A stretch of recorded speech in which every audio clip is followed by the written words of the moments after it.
Hey, കുറച്ച് പുതിയ പ്ലാന്റ്സിൻ്റെ stock എത്തിയിട്ടുണ്ട്. ഇത് ഉമ്മർചാമ്പയുടെ തൈകളാണ്. ഉമ്മർചാമ്പ് ഒരുപാട് പേര് അന്വേഷിച്ചിട്ടുണ്ടായിരുന്നു. അതിൻ്റെ അടിപൊളി പ്ലാന്റ്സ് സ്റ്റോക്കിൽ എത്തിയിട്ടുണ്ട്. അതുപോലെ ദൽഹേരി ചാമ്പയുടെ നല്ല കരുത്തുള്ള പ്ലാന്റ്സുകൾ, നല്ല സൂപ്പർ പ്ലാന്റ്സ് ദൽഹേരി ചാമ്പയുടെ എത്തിയിട്ടുണ്ട്. നാടൻ ചാമ്പയായ റോസ് ചാമ്പയുടെ 100 രൂപയുടെ പ്ലാന്റ്സ് ലെയർ ചെയ്ത് വന്ന തൈകൾ, നല്ല ക്വാളിറ്റിയിലെ റോസ് ചാമ്പയുടെ നാടൻ ചാമ്പയുടെ നല്ല തൈകളും സ്റ്റോക്കിൽ എത്തിയിട്ടുണ്ട്. ഇത് കടപ്ലാവിൻ്റെ ബഡ് ചെയ്ത് വന്ന തൈകളാണ്. 230 രൂപയാണ് ഇതിൻ്റെ പ്ലാന്റിൻ്റെ റേറ്റ്. നല്ല തൈകൾ കടപ്ലാവിൽ എത്തിയിട്ടുണ്ട്.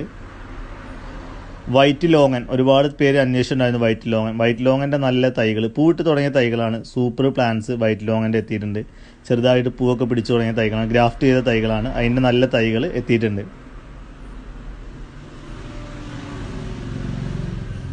ഇത് സീഡ് ഫ്രീ ആയ തായ്ലാൻഡ് സീഡ്ലെസ് ലെമൻ്റെ തൈകളാണ്. കോക്ടെയിൽ ലെമൺ എന്നൊക്കെ അറിയപ്പെടുന്ന അതിൻ്റെ നല്ല തൈകൾ, നല്ല ബുഷായിട്ട് വന്ന തൈകളുണ്ട്. ബ്രസീലിയൻ മൾബറി കഴിഞ്ഞ പ്രാവശ്യം സ്റ്റോക്ക് കഴിഞ്ഞിട്ടുണ്ടായിരുന്നു. ബ്രസീലിയൻ മൾബറി വീണ്ടും സ്റ്റോക്കിൽ എത്തിയിട്ടുണ്ട്. കഴിഞ്ഞ പ്രാവശ്യം സ്റ്റോക്ക് തീർന്നതാണ്, ഒരുപാട് പേര് ചോദിച്ചിട്ടുണ്ടായിരുന്നു. പ്ലാന്റ്സ് വീണ്ടും സ്റ്റോക്കിൽ എത്തിയിട്ടുണ്ട്. ഇത് ജസ്റ്റ് ബ്ലാക്ക് ഞാവലിൻ്റെ തൈകൾ ഗ്രാഫ്റ്റ് ചെയ്ത തൈകളാണ്. 230 രൂപയ്ക്ക് കൊടുക്കുന്ന തൈകളാണ്.